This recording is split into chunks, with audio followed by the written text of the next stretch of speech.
ओ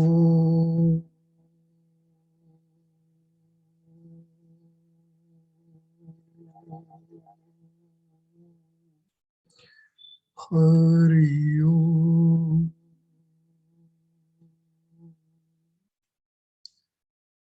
ब्रह्म विद्या के जिज्ञासु साधकों, आज अमावस्या के दिन इस विद्या को प्रारंभ करना पूर्णतया शांत अमावस्या प्रकृति को प्रणाम करने के अनुसार है।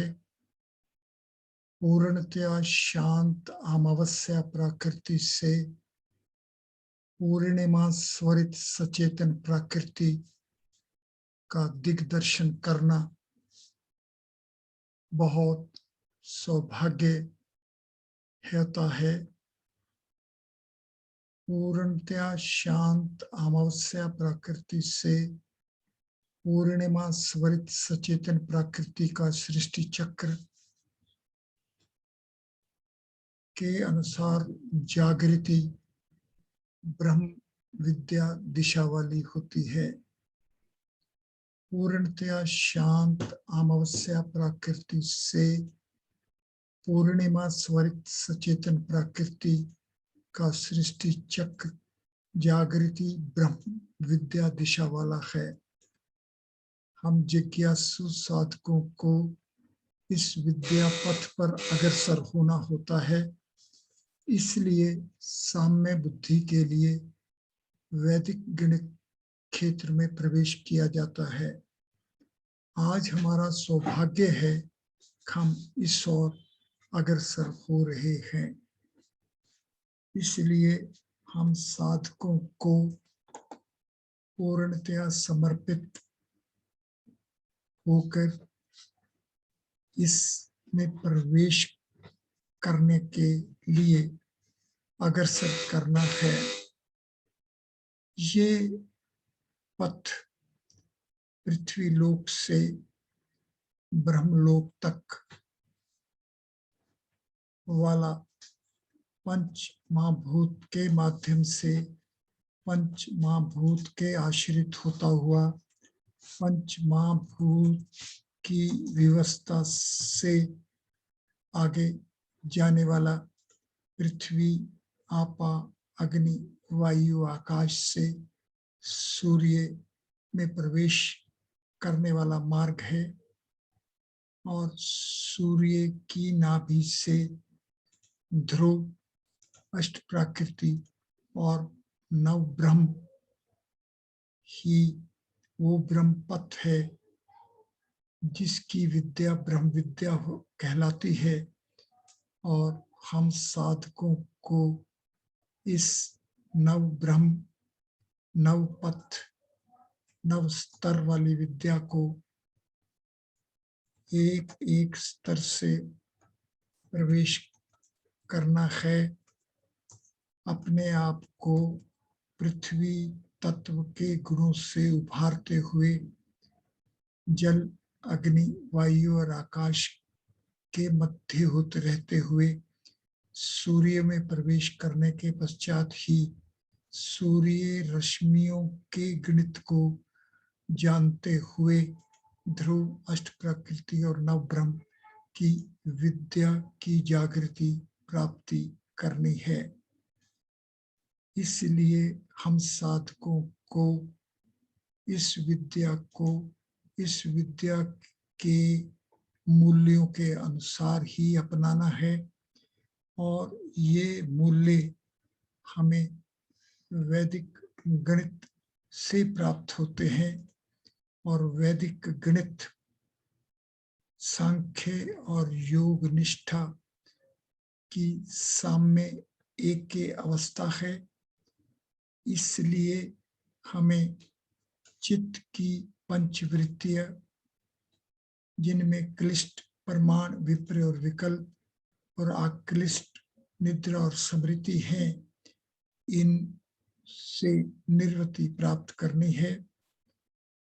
इन वृत्तियों से निर्वृत्ति के लिए ही ये सब पथ निर्माण किया गया है। हमें अपने पूर्वजों को नमस्कार करते रहना चाहिए, क्योंकि पूर्वजों ने ही हमारे लिए ब्रह्म विद्या 108 उपनिषदों के स्वरूप में प्राप्त कराई है। इसलिए इस विद्या के नियमों के अनुसार ही अपनाना है और उन नियमों में इन वृत्तियों को जो बुद्धि के कारण से चित्त को आवरण किए हुई है, उनको एक एक करके निर्वृत्ति प्राप्त करने के लिए इस क्षेत्र में प्रवेश करना है। ये प्रवेश करना हमारे को दक्षिणामूर्ति की दिशा वाला बना देता है। इस दक्षिणामूर्ति की स्थिति, सत्ता और आधार सूर्य रश्मियों का इस सौर मंडल को व्याप्त करते हुए सृष्टि चक्र के सामने रखने की विद्या को जानना है। इसलिए हम साधकों को इस विद्या के अनुसार साधना करते रहना है और उसके लिए ही हमको ये जानना है किस तरीके से इस सृष्टिकर्ता ब्रह्मा ने अपने हृदय में ध्यान करके हृदय ग्रंथि का छेदन करते हुए 10 ब्रह्मा का स्वरूप प्राप्त किया और वो स्वरूप हमारे को किस तरह से इस आकाश में इस सूर्य को केंद्र में रखते हुए ध्रुव, अष्ट प्रकृति और नव ब्रह्म के पथ पर अग्रसर कर देता है। ये सब जानने के लिए, इस अग्रसर होने के लिए, इस पथ पर अपने आप को स्थापित करने के लिए ही हम वैदिक गणित के क्षेत्र में प्रवेश कर रहे हैं। ये प्रवेश देवनागरी के माध्यम से होना है और देवनागरी भी पंचवृत्तियां के सामने अपने आप को वर्ण सममनाय वाली, अक्षर अंक सममनाय वाली, स्थापत्य संख्य योग के एक के बाहर, मध्य और आंतरिक लक्षणों वाली है। इसलिए हमें इस विद्या क्षेत्र में अपने आप को स्थापित करने के लिए देवनागरी की इस पंचवृत्तियों के सामने अग्रसर होना है।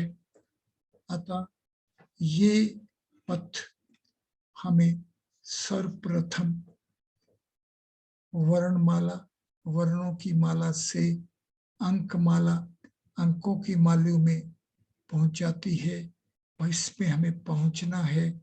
इसलिए सर्वप्रथम इस अध्याय में प्रवेश करने के लिए हमारे को इस वर्णमाला के सामने अंक माला को जानना है, अपनाना है और इस वर्णों को अक्षरों अंकों में प्राप्त करके ही हम और आगे क्षेत्र में अग्रसर हो सकते हैं। इसलिए हमें इन वर्णों के अंकों के अनुसार एक डिक्शनरी शब्दकोश बनाना चाहिए, क्योंकि इस शरीर में जो पंचकोश हैं उन कोश की तरंगों के लिए इस कोश का बनाना अनिवार्य है। जैसे कि दिव्य अंक शब्द की दिव्य अंक 25 विष्णु के दिव्य अंकों के समांतर है और मूल अंक के दिव्य अंक 29 ब्रह्मा के दिव्य अंकों के समांतर है। और अगर हम इन साम्य अवस्था की सत्ता को जानते हुए दृष्टि करें तो हमें प्राप्त होगा कि गीता के प्रथम अध्याय के 47 श्लोक और गीता के दूसरे अध्याय के 72 श्लोकों का अंतर 25 है, जो कि दिव्य अंक के दिव्य अंकों के समांतर है। इसी तरह से गीता के दूसरे अध्याय सांख्य योग के 72 श्लोकों से तीसरे अध्याय के कर्म योग के 43 श्लोकों में जो 29 श्लोकों की प्रवाह है वही मूल अंक के दिव्य अंक है। इस तरह से हमें वैदिक साहित्य को दिव्य अंकों के माध्यम से जानते हुए ही इस विद्या क्षेत्र में प्रवेश करना है। अतः आज इस प्रारंभिक कक्षा में केवल इतना ही। हमें इस गुणों को इन गणों में कैसे घटाना है वो जानने में आते ही इस विद्या के द्वार स्वयं ही हमारे लिए खुल जाएंगे। धन्यवाद।